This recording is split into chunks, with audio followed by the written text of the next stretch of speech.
This will be a circular building, right here. Circular building here will be overlooking all the terrain here. It will mainly be a study and a little get-together room. A room where you can have conferences and things like that. That there, ooh, that's down there would be a kitchen and a greenhouse where the wheelbarrow is. And where these tires are and that drain pipe is, that snake drain pipe, black snake is, that's going to be the studio on that side.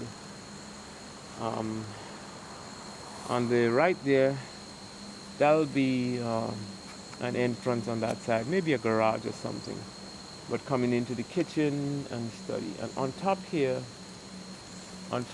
would be a second floor, really a first floor if you look from here, first floor, and that will be a sort of living room sort of area. On that side where the goldenrod is, that will be a couple bedrooms on that side. So that's how it's set up right now. Nothing extravagant, just simple stuff. Simple place to live and a place where people can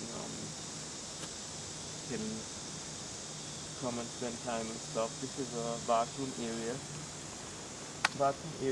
and maybe a bedroom on the side here.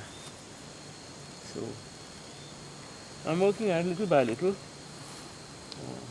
A lot of manual labor going into it, but nothing happens in a day. Everything takes time. It's coming together little by little. The back there you're seeing the chicken coop. Right now I think I have about 15 or 14 chickens. About 5 of them are adults and the rest are young ones.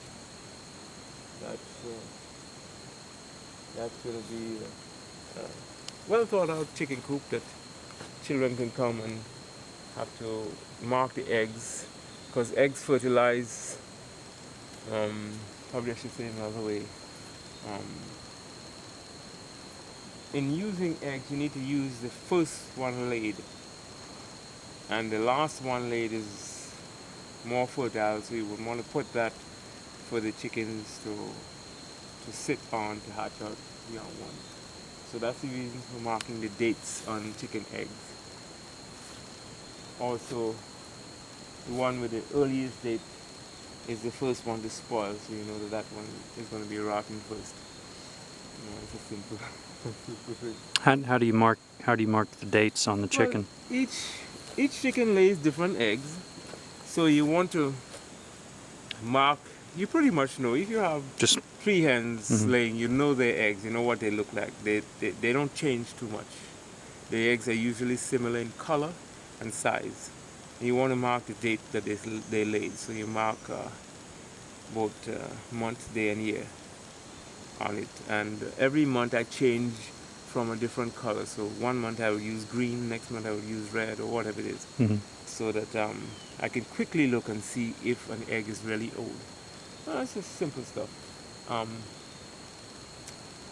If you can look there, you see that the chickens have a lot of space to walk. So they never bored. They can go on this side and go on that side. There are always places for them to scratch and dig and find new stuff. I used to let them peruse the whole area, and I will again when I have this place fenced around properly. I have a fox that visits the chicken every now and then, so I can't let him eat the chickens. I have to keep them semi-penned up, but they have enough room in there. But eventually I hope to fence around much of this area so they can strut the whole of the area. They keep the place safe from certain types of bugs and things that would harm your plants. Do you want to explain what you're doing right over here in this area of? Well, that area had 2 things going on. I had watermelons planted there. it didn't come very good this year because the ground wasn't tilled up. Um, the first year my neighbor tilled the ground with a tractor and it really bared nicely. So Go ahead and walk over there and show. Yeah, so I have watermelons growing there. And I also have, I did I domesticated the muscadine plants. Put them on something where they can be easily accessed and picked.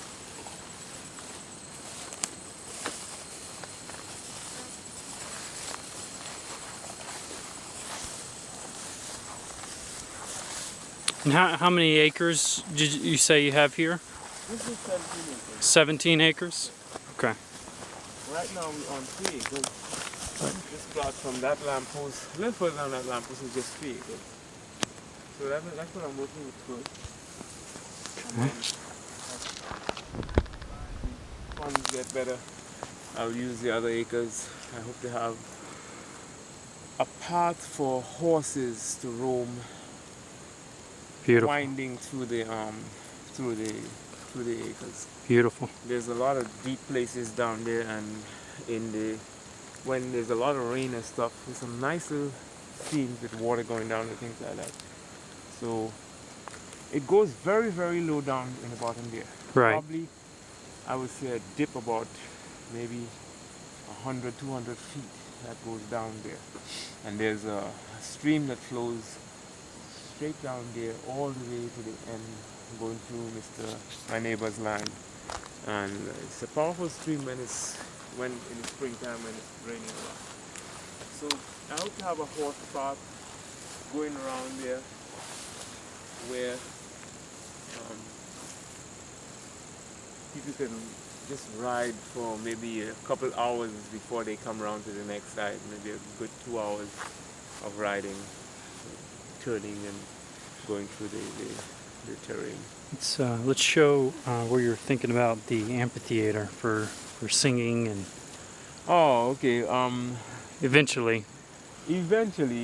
I don't know, Hunter. You think that this might be fine there, but I think it would be a perfect place for I'm it. not sure that would be good It acts in that thing there. If I could get it up, I mean, it will have to be leveled and stuff in order to make it, but it's a possibility of making it there. I was thinking of it right here, but then again, that's close to the road. Right. But that might be a better spot then. I think so. I think it would. It's a lot of work to get it done with because that's down in a Sure. deep part. There. Right. So, to get that. Hey, look, we got muscadine grapes here like mad. I didn't Oh, wow. Look. Oh, wow, yeah. Shoot, I thought they were done. Nom nom nom. They are good.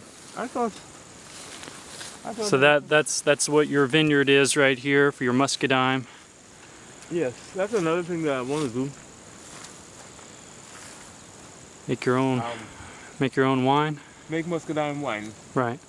This place is loaded with wild muscadine grapes. Mm-hmm. I mean, you walk up here and you just see them, but they go up trees and they're hard to access. Only squirrels and stuff like that. But if you take the tree down and you make a little arch like this with some seed or stuff and you let them grow, you can have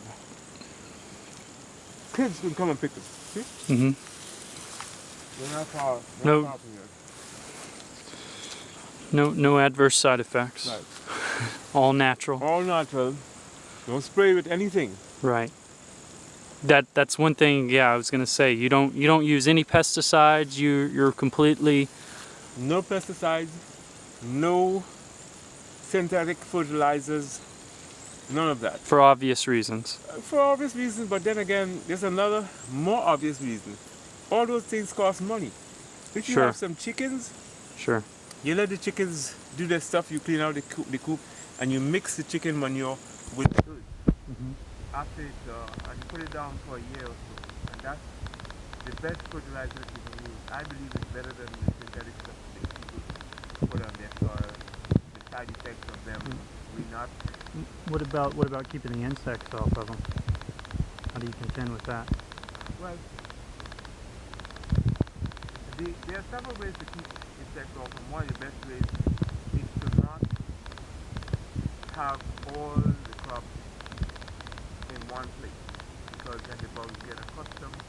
They they develop immunity. But if you mix crops, so you have a little potato here, tomato in the next line close by it, watermelon is not too far, and you put things like dandelions, not dandelions, marigold inside of it. Mm-hmm. It's a very, very good insecticide. So there are ways to put crops close together, right, instead of having all one crop. And okay, that's one of the ways that you keep pests out. Other thing, you know, I have chickens roaming here. Chickens eat pests like mad. Chickens can clean out this whole place of pests before all the pesticides that you can do. So I believe in chickens and guinea birds and things like that. They are nature's natural pesticides. That's pretty much it. I mean, there are certain things that you just can't work against. For instance, you're going to find that my tomatoes are not going to look as beautiful as the ones in the supermarket. But tomatoes are for eating, not for beauty. They're for eating. The taste of it is going to be much, much better than the ones in the supermarket.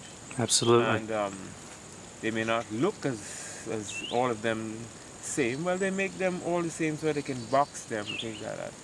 I don't need to box mine. Mine is for cooking. So I'm not competing against looks or anything like that. I'm competing against nutrition. I think that the nutritional value of natural foods is much higher than the nutritional value of foods that are pumped up with pesticides. That's my personal opinion. Today's date is September the 23rd, or is it 24th? 24th. So these are as stands the grounds today. A lot of work that needs to be done, but it's an amazing sight to see. It's happening, exactly. And there's a watermelon we just picked, and I had one of those the other day. They are very, very delicious. Now they're gonna get better once the soil is plowed up and stuff. They get bigger and they taste better. These were planted a little late, right?